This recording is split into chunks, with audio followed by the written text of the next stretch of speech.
नमस्कार, सत श्री अकाल, आदाब दोस्तों। आज हमारे इस 2 घंटी बजी प्रोग्राम के तहत और इस मंच पर हम स्वागत करते हैं हमारे बहुत ही हरमन प्यारे, जिसे हम पंजाबी में कहते हैं, हर दिल अजीज जनाब फसी चौधरी साहब।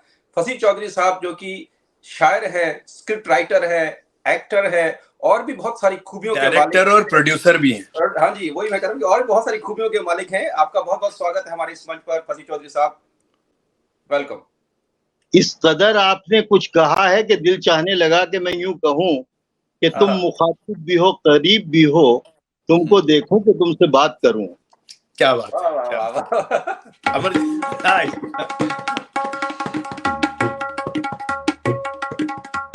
ये आपको शेर का जवाब था जनाब। ये आपके शेर का जवाब था। बहुत खूब, बहुत शानदार जवाब है। बाकी मैं तो सिर्फ कानूनी जवाब दे सकता हूँ। अच्छा, कानूनी जवाब दीजिएगा पर कानूनी कार्रवाई मत कीजिएगा। नहीं, कानूनी कार्रवाई नहीं करेंगे। फसी साहब,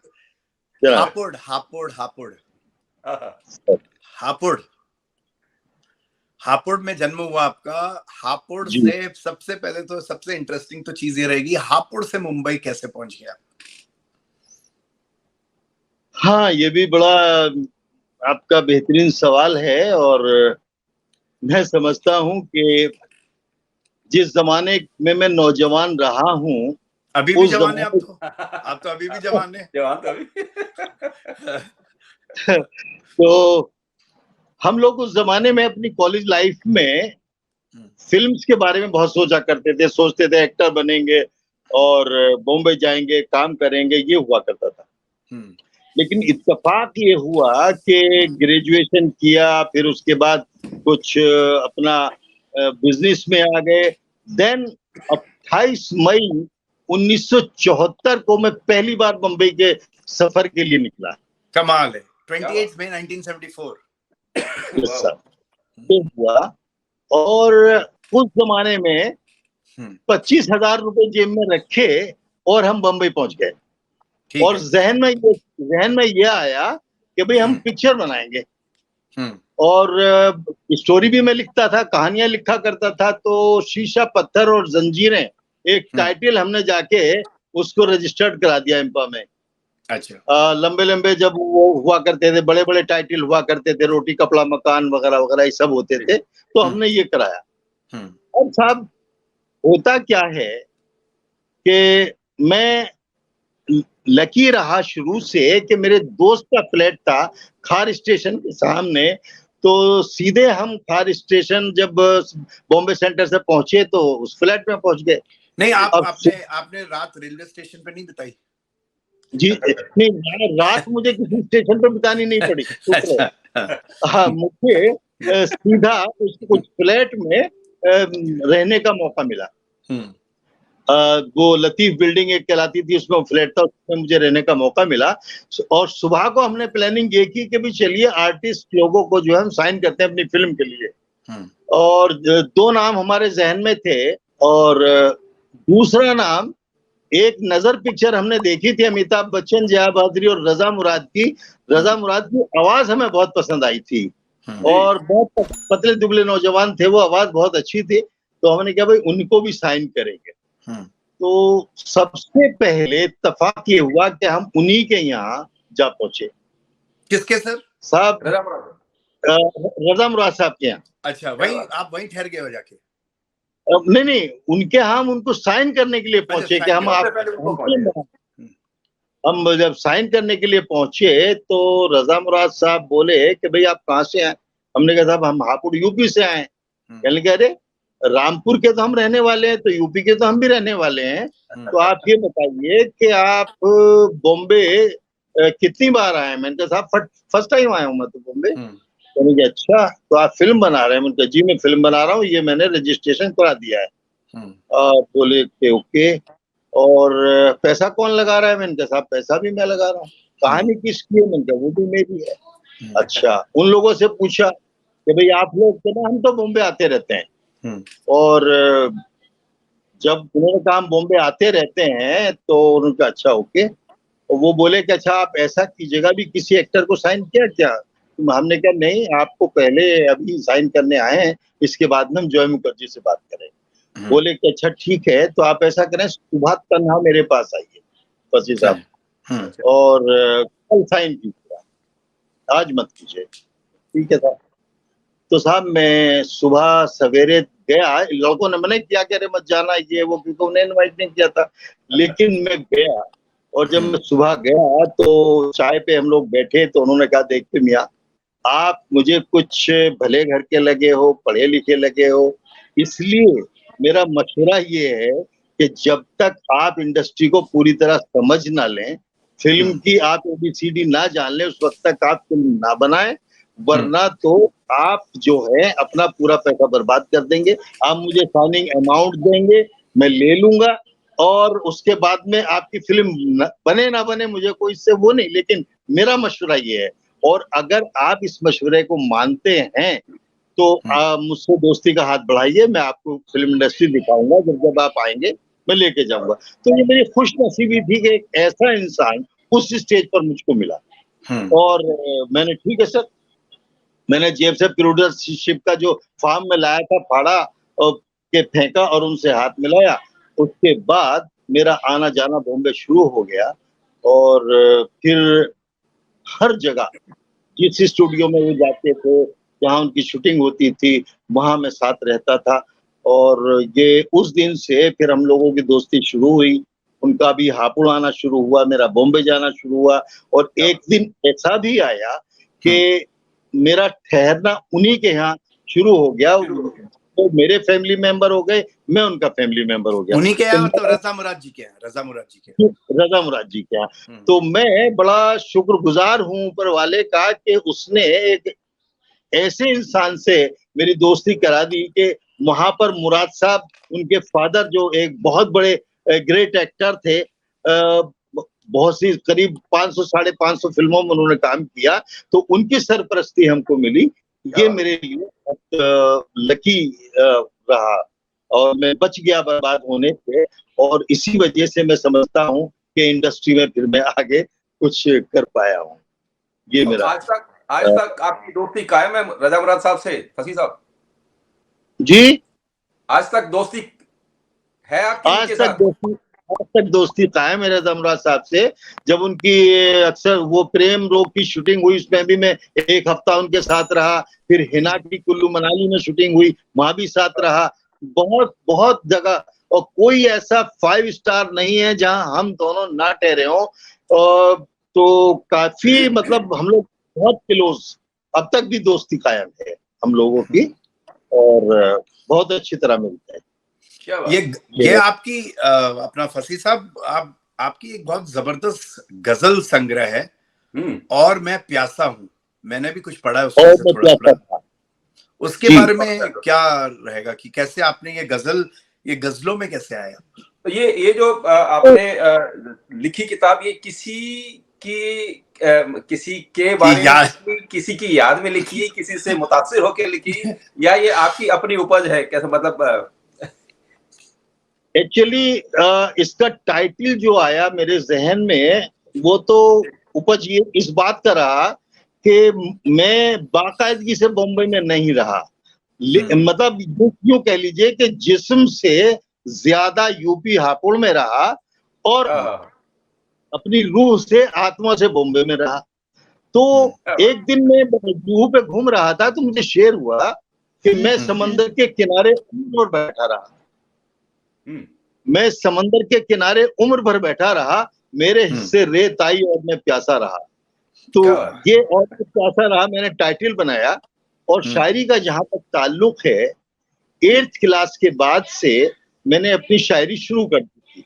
मैं ये समझता हूँ कि जब नौजवान जी जब नौजवान जो हैं जरा आगे बढ़ते हैं, दोस्ती होती हैं और अट्रैक्शंस बढ़ते हैं, तो ख्यालात आते हैं, और जिन्हें लिखने का शौक होता है वो गजलें, नज़में, गीत ये लिखना शुरू कर देते हैं। तो वही मेरे भी साथ हुआ। तो मैंने भी वही क्या, इसीलिए ये किताब में लिख पाया। इसमें बहुत सी अच्छी अच्छी गजलें में लिख पाया इसके लिए। उसमें से कुछ शेर जो जरा इनायत कीजिए हमें। जी, मैं ये नहीं सोच पा रहा हूँ कि ऐसे ही सुनाऊं कि तरन्नुम से सुनाऊं। तो दोनों से सुना दीजिए। मशायरे का भी मजा ले लीजिए। हाँ जी, हाँ जी। चंद शेर सुना देता हूँ जी। हाँ। हाय क्या क्या मुझे दिखला गई आंखें मेरी, सागरे इज़्ज़त को छलका गई आंखें मेरी, कोई आए मेरी आँखों पे हथेली रख दे, राह तकते हुए पथरा गई आंखें मेरी, हाय क्या क्या मुझे। वाह, इस तरह भी कहा साहब। बहुत बढ़िया, क्या बात है फसीह साहब। जैसे तबला मैंने सीखा उस्तादों से, अलग अलग उस्तादों से सीखा, तो हमारा जो समाज है या हमारी जो सोसाइटी है, तो ये काम उनको काम नहीं लगता। तो भाई क्या करते हो भाई? तबला बजाते हो? अच्छा, मतलब तबला बजाना तो ठीक है, मैं काम क्या करते हो? ऐसे पूछा जाता है हमारी सोसाइटी में। ये भी एक ऐसा काम है साहब कि जो हर एक नहीं कर सकता। अब वो अलग बात है ना, उसको समझने के लिए आपको तबला वादक तो इतने मशहूर और सब वो रहे हैं, और ये म्यूजिक का एक ऐसा हिस्सा है जिसके बगैर म्यूजिक कंप्लीट ही नहीं है। कंप्लीट ही तो ये तो आप बहुत अच्छा काम करते हैं। मैं ये आपसे पूछना चाहता हूँ कि जब आपने ये शायरी शुरू की और आपका जो रुख था वो अदाकार, एक्टर और स्क्रिप्ट राइटर और ये स्टोरीज लिखने में, ये जो आपने आपकी जो सोच, आपकी जो जहनियत काम कर रही थी, आप इसकी तरफ बड़े चले जा रहे थे, तो आपको आपके परिवार ने, आपकी फैमिली ने कितना सपोर्ट किया, या वो कहते थे कि यार ये क्या फालतू काम उठाया, ये कुछ और करो जो हमारा दूसरा काम है? बड़ा मजेदार सवाल है। इत्तेफाक ये है कि शायरी लिखने पढ़ने में तो सपोर्ट किया, लेकिन फिल्म के फील्ड को मेरी वाइफ पसंद नहीं करती कि मैं काम करूं। फिल्म देखना उनको पसंद है, सब कुछ पसंद है, लेकिन ये पसंद नहीं था। लेकिन बहरहाल मैंने फिर यही किया कि चलिए ठीक है, मैं अपना शौक रखूंगा, जिंदा रखूंगा, और प्रोफेशन में भले ही अपना बिजनेस करता हूं वो रहेगा, लेकिन मैं अपना शौक जिंदा रखूंगा, और मैं आज तक अपना शौक जिंदा रखे हूं। और बहुत अच्छे। फसीह साहब, मदर और फादर, माता पिताजी का क्या रोल था आपकी लाइफ में जब आप हापुड़ से निकले? मदर और फादर हमेशा मुझे सपोर्ट करते थे।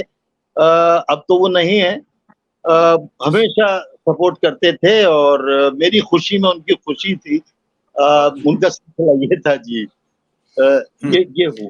अच्छा, एक और चीज है फसीह साहब, देखने में आया कि बॉम्बे में बहुत अच्छे एक्टर्स हैं, बहुत अच्छे भी लोग हैं।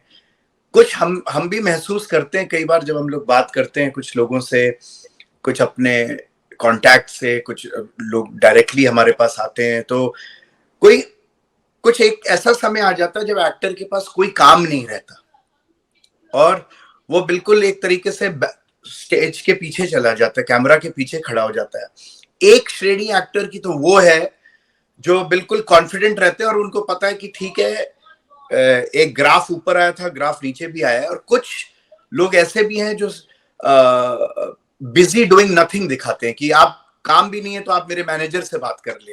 तो ये क्या मामला है?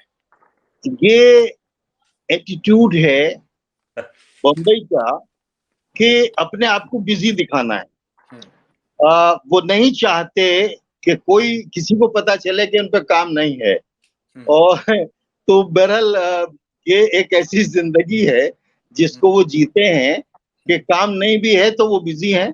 और आप वहाँ किसी से मुलाकात कीजिए तो आपसे कहेंगे कि कांटेक्ट में रहिएगा, टच में रहिएगा, और इस तरीके की गुफ्तगू उनकी होती है। और कुछ लोग अच्छे भी हैं जो सीधी बात करते हैं। नहीं, ज्यादातर तो अच्छे ही हैं। ज्यादातर अच्छे हैं। लेकिन कुछ लोग ये भी हैं कि जो अपने आप को मेंटेन रखने के लिए कि भाई हमारी एक इमेज बनी रहे कि वो अच्छे बड़े एक्टर हैं, भाई बहुत बिजी एक्टर हैं, वो इस सिलसिले में भी अपना वक्त जाया ही करते हैं, मैं समझता हूँ। क्योंकि कोई डॉक्टर हो, लॉयर हो, इंजीनियर हो, कोई 24/7 तो काम कर नहीं सकता। नेवर, कोई काम कर ही नहीं सकता कि अगर कोई ये कह दे कि मेरे पास इतना काम है, मतलब ये नहीं कर सकता। और फिर मैं एक बात आपको बताऊं, बम्बई का और फिल्मों का जो मैंने मिजाज देखा है, एक्टर की जो जिंदगी है, इनसिक्योरिटी बहुत है उसके अंदर जी। हर रोज उसको लगता है कि मुझे कहाँ से काम मिलेगा, मुझे किधर जाना है, किससे कांटेक्ट करना है। और स्ट्रगलर्स को तो इतना मैंने देखा है नौजवानों को कि बड़ा अफसोस हुआ बहुत सी बार। और बहुतों को मैंने समझाया कि भाई देखो, आप लोग सिर्फ 5 साल का प्रोग्राम बना के बॉम्बे आओ, और उस 5 साल में अगर आप कुछ कर पाते हो तो बॉम्बे में ठहरो, अदरवाइज आप अपने वापस चले जाओ और अपने काम करो। मैंने बहुत लोगों को देखा, 18 साल हो गए साहब, 20 साल हो गए साहब, 15 साल हो गए साहब। जब हम स्टूडियो जाते थे, हम गाड़ी में होते थे, तो हम देखते थे कि गेट के बाहर बच्चे जो हैं, लड़के और लड़कियां स्ट्रगलर्स जो है खड़े हुए हैं, और गेट वाला गेट भी खोल रहा है, गेट कीपर। तो बड़ा अफसोस मुझे देख के होता था कि ये वो है। मैं उन लोगों से बातें भी करता था, तो मैं इस नतीजे पे पहुंचा कि कोई ना कोई एम बनाकर उनको काम करना चाहिए। फसील साहब, कुछ हाल फिलहाल में कुछ सालों में ये भी हुआ ना कि type A, type B, type C artist का कोई स्लैब भी बना, कुछ यूनियन भी बना दिए गए, कोई ग्रेड बनाए। उसके बारे में क्या है, वो कैसे, हाउ डज इट फंक्शन, कि कैसे कि टॉप के कुछ पेंशन प्लान्स हैं जो आपके जो सोसाइटी करती है, क्या? एक्चुअली बॉम्बे जो है, वहां जाके पता चलता है कि नसीब भी कुछ होता है। इंसान जो है बॉम्बे जाकर के मुकद्दर पे, नसीब पे ज्यादा गौर कर पाता है कि भाई ये नसीब से मिलता है, हर एक को नहीं मिल पाता। और छोटी बजट की फिल्में होती हैं, वो दूसरे ग्रेड में जाती हैं, बी ग्रेड में चली जाती हैं, सी ग्रेड में चली जाती हैं। और वो जो एक बड़े घराने हुआ करते थे, बी.आर. चोपड़ा साहब के, सागर साहब के, शक्ति सामंत के, ये जो सब घराने हुआ करते थे, इनके जो प्रोडक्शंस थे, राजश्री प्रोडक्शंस थे, इनमें जो एक्टर्स काम कर लेते थे वो फर्स्ट कैटेगरी की तरफ बढ़ जाते थे। ये मैंने वहां का अंदाज देखा। चौधरी साहब, आप शायर हैं, राइटिंग करते हैं, राइटर हैं, आपने स्क्रिप्ट भी लिखी है, आपने एक्टिंग भी की है, आपने डायरेक्ट भी की है फिल्में और सीरियल्स। तो ये सभी अलग अलग सब्जेक्ट हैं, पर समहाउ दे आर इंटरकनेक्टेड, अंदर से सभी एक जैसे। आपको सबसे अच्छा, या मैं कहूंगा कि सुकून किस में मिलता है, किस काम में मिलता है, इन 3-4 जो आपने? Acting, directing, producing, script writing, सबसे ज्यादा किस में?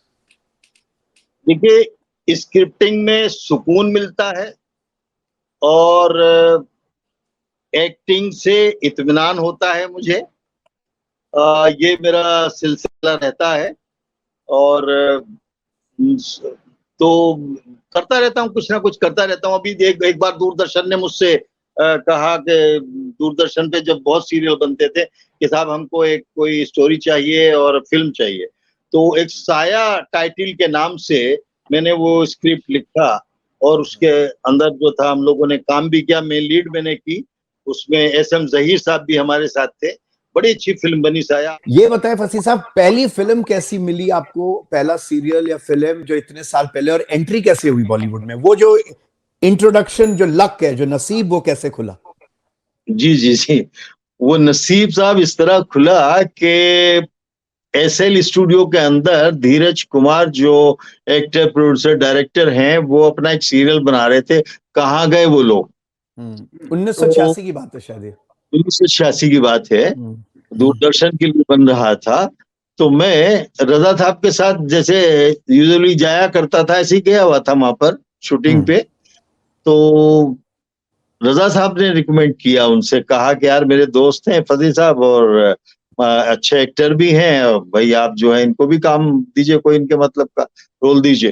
तो मुझे हंसी आती है आज भी वो सोच करके। तो उन्होंने मुझे गौर से देखा और बोले, यार रजा, एक थोड़ा विलेनिश वो है कैरेक्टर, लेकिन यार इतना स्माइलिंग फेस है कि मैं कैसे इनको उसके लिए कहूँ। तो मैं हंसा, मैंने कहा नहीं, आप मुझे दीजिए और मैं देखता हूँ। तो वो उनका स्वतंत्रता सेनानियों का हुआ करता था सीरियल। तो उसमें सीन ये था कि स्वतंत्रता सेनानी लोग आपस में बात कर रहे हैं, प्लानिंग कर रहे हैं अंग्रेजों के खिलाफ, और मैं आया हूं एक कंबल सा ओढ़े, उनको देखता हूं करके और मुस्कुरा करके उनकी तरफ देख के मैं निकल जाता हूं, तो फौरन आदमी समझ लेता है कि ये गड़बड़ करेगा। तो वो मैंने वो मुस्कुराहट से अपना उनका काम, मैंने विलन वाला काम वो मुस्कुराहट से अपना पूरा किया। वहां से मेरी एंट्री इसमें हुई साहब। और इतने अच्छे अच्छे एक्टर्स मुझे उसमें मिले साथ काम करने के लिए, कि इफ्तिखार साहब थे, मुराद साहब भी थे, और रेहाना सुल्तान जो दस्तक और चेतना से फेम हुई वो भी थी, और पुनीत तिस्सर, अजय साहनी, भारत भूषण जी, रत्ना भूषण, इतने अच्छे लोगों के साथ काम करने का मौका पहले ही स्टेप से मुझे मिला कि मुझ में एक अच्छा कॉन्फिडेंस आया और बहुत अच्छा लगा मुझे। मेरी ये खुश नसीबी। इनमें से सबसे ज्यादा आपको कौन सा रोल, आपका इतने साल, आपका ऑलमोस्ट 45 साल से ऊपर का करियर हो गया है बॉलीवुड में, तो ये कौन सा रोल या कौन से एक्टर्स जिनके साथ आपको लगा कि यार इनके साथ काम करके बहुत मजा आया, और जो बहुत प्रोफेशनल है, 3-4 एक्टर्स की कुछ खूबियां बताएं जो आपके साथ जब काम करा तो आपको क्या लगा?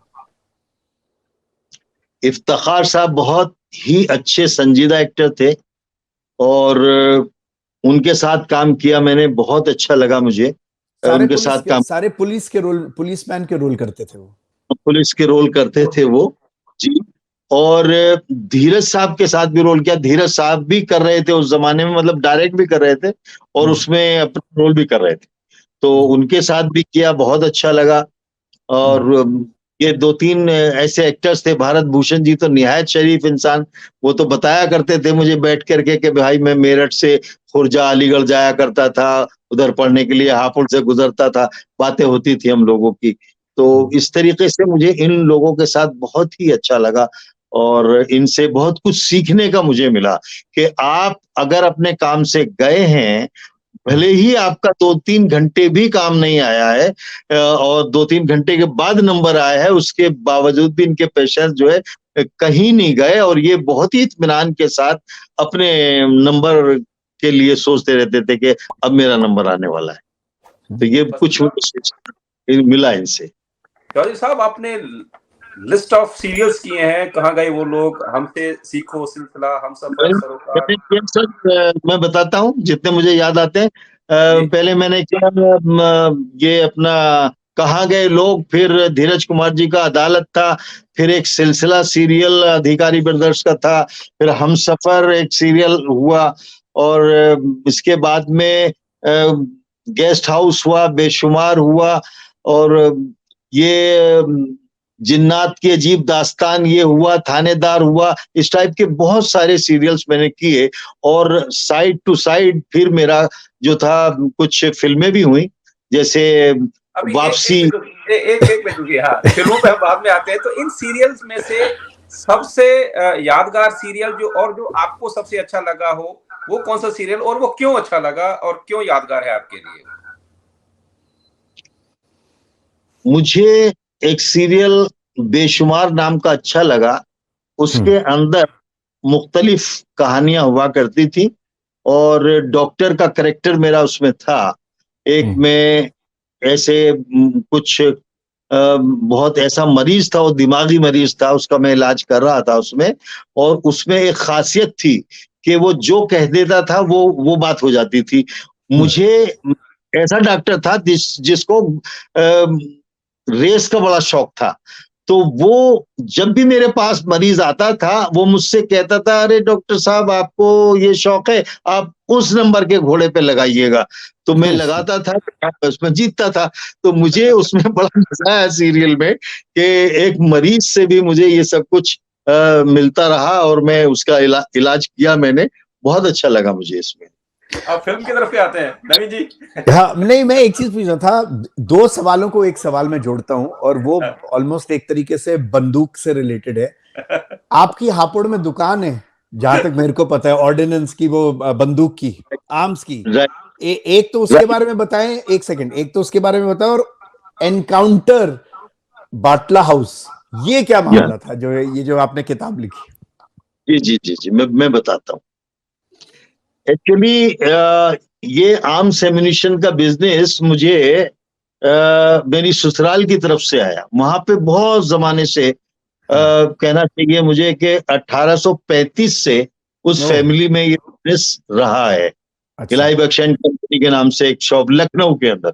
मेरी शादी लखनऊ। एक मिनट, तो आपकी जो शादी है वो क्या बंदूक की नोक पे हुई है? नहीं, बहुत प्यार से हुई। बंदूक तो मुझे दहेज में कहूँ या प्यार में कहूँ, का लेसन मुझे मिल गया जब मैं वहां चला गया, तो इस तरह हुआ। तो लखनऊ से ये हापुड़ तक ये आया बिजनेस, और मैं इस बिजनेस करने लगा। बहुत जिम्मेदारी का बिजनेस है, तो इसीलिए मैं हापुड़ को छोड़ के बंबई में सेटल नहीं हो सका। हाँ, बंबई आता जाता रहा, काम करने के लिए भी आता जाता रहा, और लगन मुझ में इतनी थी काम करने की कि बड़ा मुझे मजेदार किस्सा है कि मैं ईशापुर वेस्ट बंगाल गया हुआ था अपनी राइफल्स को बुक कराने के लिए, वहां से जो डिफेंस मिनिस्ट्री से हम लोगों को आती थी। तो मैंने जो फोन किया बॉम्बे, तो अब्बा कहते थे मुने मुराद साहब को, तो अब्बा का जवाब था, अरे भाई कहाँ हो? मैंने कहा अब्बा मैं तो इधर कलकत्ता का है, धीरज आपको ढूंढ रहे हैं, उनसे बात करो। तो मैंने कहा अच्छा अब्बा मैं करता हूँ। तो मैंने उनसे बात की, तो धीरज बोले अरे भाई कहाँ है, कल तो शूटिंग है, आप कंटिन्यूटी में हैं। मैंने कहा धीरज भाई किस वक्त से है? कि सुबह 9 बजे चलेंगे। वो ये एक ही कंपाउंड में रहते थे, रजा मुराद, धीरज और सब, तो उन्हीं के साथ में चला जाया करता था। तो मैंने कहा ठीक है सर, कोई बात नहीं, हम मिलते हैं। तो मैंने वहां से फ्लाइट ली कलकत्ते से टू बॉम्बे, और बॉम्बे वहां फ्लाइट से पहुंचा। रात को 10 बजे मैं पहुंच गया घर पे, और मैंने कहा अब्बा मैं आ गया हूँ, क्योंकि बेटा तो धीरज को बता दो। धीरज को फोन किया, फिर मैं 2 दिन वहां शूटिंग करने के बाद फिर फ्लाइट लेके फिर वापस मैं कलकत्ता पहुंच गया। तो घर वालों को नहीं बताया, उन्हें यही पता कि मैं वहीं पे हूँ। तो ये जुनून और ये शौक जो था, जिसने मुझे आज तक भी जिंदा रखा है इसके लिए, और मैं बहुत खुश हूँ कि हर तरीके से, हर एतबार से मेरी लाइफ जो है बेहतरीन है। मतलब इधर से भी सेटिस्फाई हूँ, उधर से भी सेटिस्फाई हूँ, बच्चे सब अपनी जगह हैं, तो मुझे बड़ा अच्छा लगता है ये। तो सर एनकाउंटर बाटला हाउस, ये कैसे लिखी किताब? बात बाटला हाउस की, क्योंकि लिखने का तो मुझे शौक रहा है, तो इसलिए ये हुआ। ये कुछ कुदरती वो था, मेरे पैर में चोट लगी और डॉक्टर ने कहा कि आपको जो है 15-20 दिन जो है रेस्ट करना है, बेड रेस्ट करना है। तो साहब मैं उस बेड रेस्ट कर रहा था, सामने जब टीवी खोलता था तो एनकाउंटर बटला हाउस का सब कुछ उस पर आता रहता था, अखबार पढ़ता रहता था। बस एक दिल में एक बात ये उठी कि इसको मैं पूरी तरीके से जानकारी लेता हूँ और इस पे लिखने की कोशिश करूंगा। मैं वहां गया, दिल्ली गया, बटला हाउस के कुछ लोगों से इधर उधर मालूमात की, सब कुछ हुआ, कैसे कैसे ये केस हुआ, तब जाके मैंने ये किताब बटला हाउस लिखी। और मैंने सिर्फ उसमें एक ही बात कही थी कि इसकी जो है आप इंक्वायरी जांच करा ले, ताकि जो लोग खामखा के सवाल उठा रहे हैं वो दूध का दूध और पानी का पानी सबके सामने आ जाए। तो ये उसमें था, उस जमाने में ये हुआ था। फसीह साहब, नवीन जी एक मिनट रुकिए। आपने नॉवल लिखे 2-3 और आप शायरी भी करते हैं, तो जैसे म्यूजिक के अंदर हम लोग इंस्पायर होते हैं, नेचर से बहुत इंस्पिरेशन मिलती है, देखते हुए सुनते हुए लोगों से जो काफी जिन्होंने इस फील्ड में काफी काम किया है, तो उनसे इंस्पायर होकर हम कुछ लिखते हैं या कोई कंपोजिशंस बनती हैं। तो ये जो आकाशवाणी आपको होती है, तो ये आप ये कोई मतलब कोई सब्जेक्ट आप चुनते हैं, किसी को देखते हैं, या ये चलते फिरते कुछ चीजें बनती हैं, कैसे क्या करते हैं इसको? सब्जेक्ट भी चुनते हैं और कुछ ख्याल में एक इमेजिनरी एक तस्वीर भी होती है, जिसके लिए हम गजल, नज्म ऐसी चीजें लिख पाते हैं। जैसे एक मैं बहुत छोटी सी बात बताता हूँ आपको, अभी फिर उसी का आ गया। ऐसा हुआ कि वाइफ मेरी दुबई गई हुई थी बच्चों के पास, और मैं घर में अपने कमरे में तन्हा अकेला था। छोटा बेटा सिर्फ यहाँ पर था मेरा, लेकिन मैं अपने कमरे में बेडरूम में अकेला था। तो रात के 2 आप जी में थे मतलब? हाँ हमरा में थे, तो वही बताता हूँ आपसे। तो 2:30 बज रहे थे रात के, नींद आ नहीं रही थी, तो साहब मुझे गीत आना शुरू हुआ क्या बात। उसके ऊपर, और वो जो गीत आया वो भी मैं आपको सुनाता हूँ। मैं समझता हूँ कि आप पूरी तरह उसको समझेंगे और एंजॉय करेंगे कि किस तरीके से पैदा हो। वो भी तरन्नुम से सुनाऊंगा मैं। जी जी जी।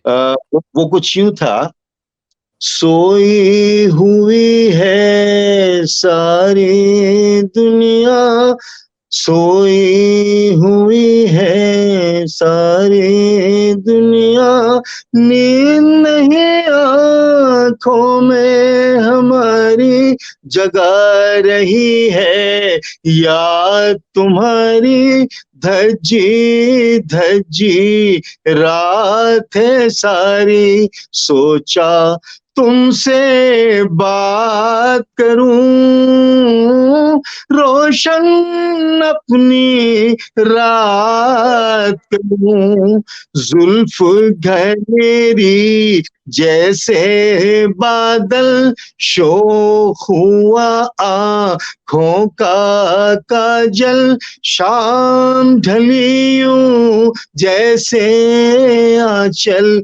याद तुम्हारी और भी पागल, सोचा तुमसे बात करूं,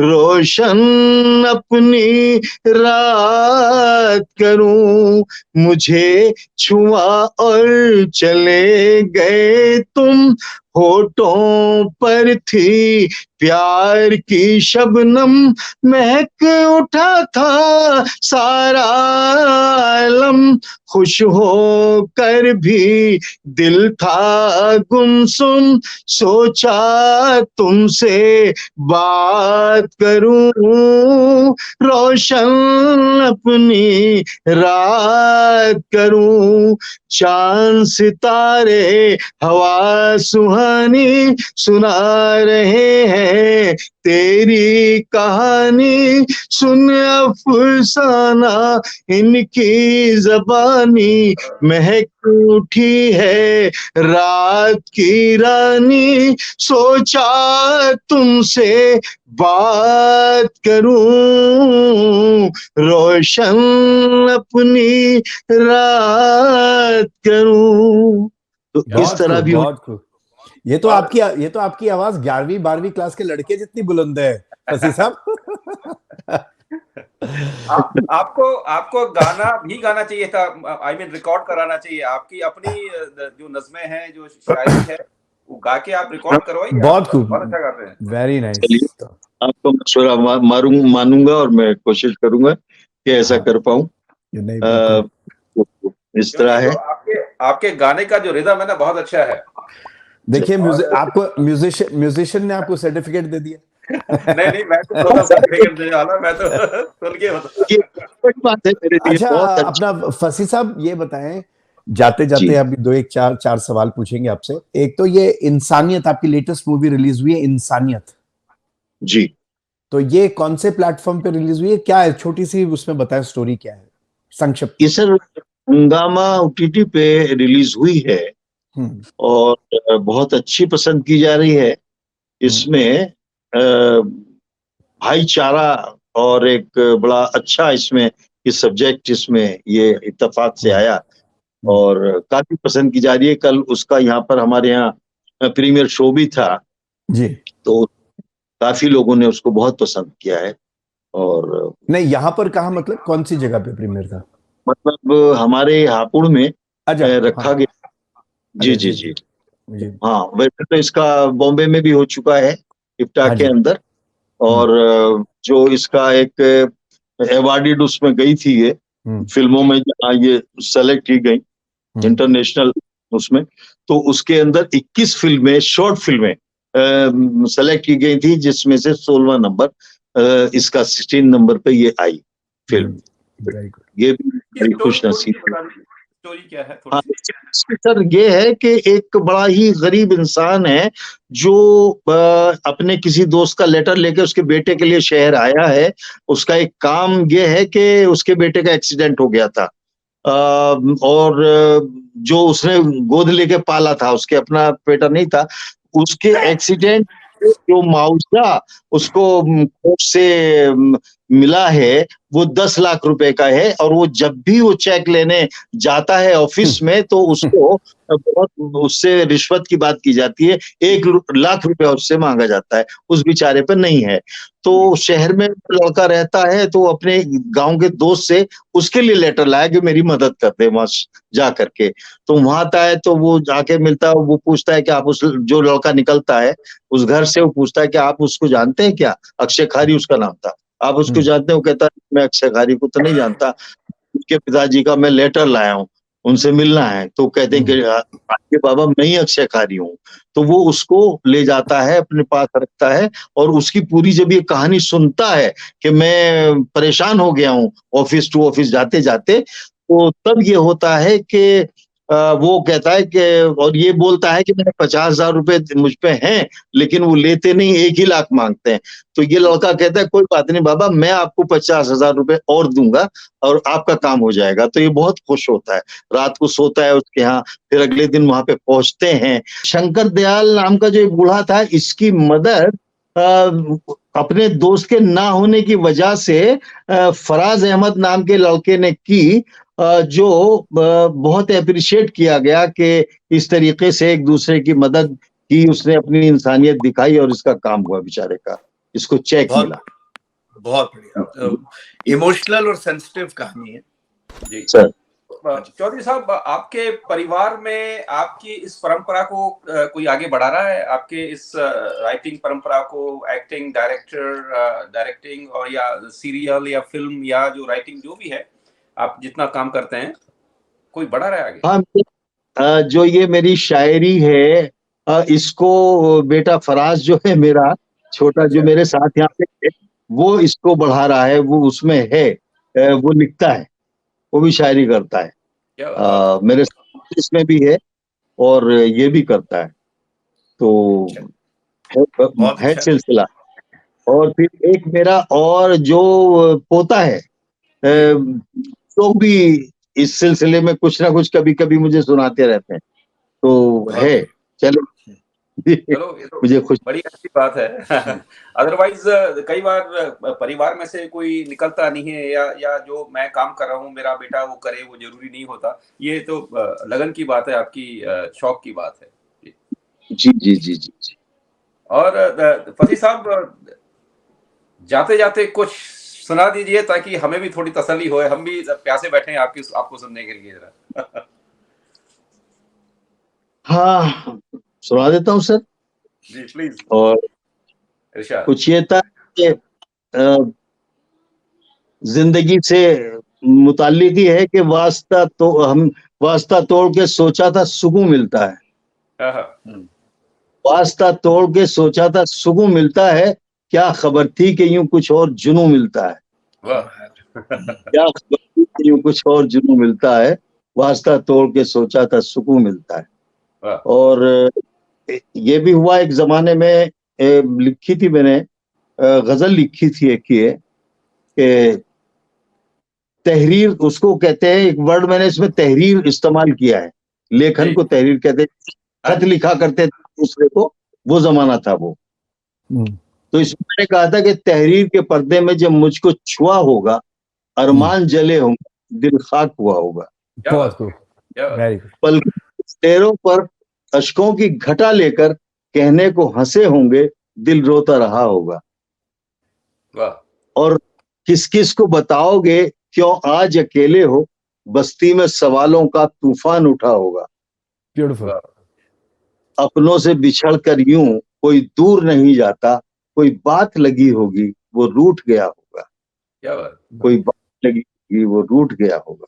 बहुत तो इस तरीके से बहुत शुक्रिया आपके टाइम का, आपने इतने प्यार से हमें ज्वाइन किया, और ये वास्ता कायम रखिएगा, ज्यादा सुकून हम आपको लेने नहीं देंगे। एक चीज और रह गई है अभी जी, कि मैं बिलोंग करता हूँ 1857 के शहीद खानदान से। उन 85 सिपाही में मेरे परदादा थे जो शहीद, जिन्होंने चर्बी लगे कारतूस को नकार दिया था और फिर अंग्रेज ने उनको फांसी लगाई। और बेपनाह खुशी मुझे इस बात की है कि नवीन जी के जो ग्रैंडफादर थे वो हमारे राष्ट्रपति भी रहे, उपराष्ट्रपति भी रहे, गवर्नर भी यहाँ रहे, लेबर मिनिस्टर भी यहाँ रहे। ये भी एक ऐसे चांस है कि बेपनाह मुझे खुशी है कि इतना अच्छा काम ये कर रहे हैं। जरूर उनका कुछ ना कुछ सिलसिला आता है। फसी साहब, अमरजीत और मेरी टीम है, हम लोगों की, हम दोनों की टीम है, हम दोनों भाई लगे रहते हैं कुछ ना कुछ करने में। सोना तबला नवादक होना जवाब नहीं है, इसका बेहतरीन आपके ये अंदाज है। थैंक यू, शुक्रिया and all the best for your future ventures फसी साहब। Thank you. और दुआ करते हैं आपकी ग्रेट हेल्थ के लिए सर। Thank you.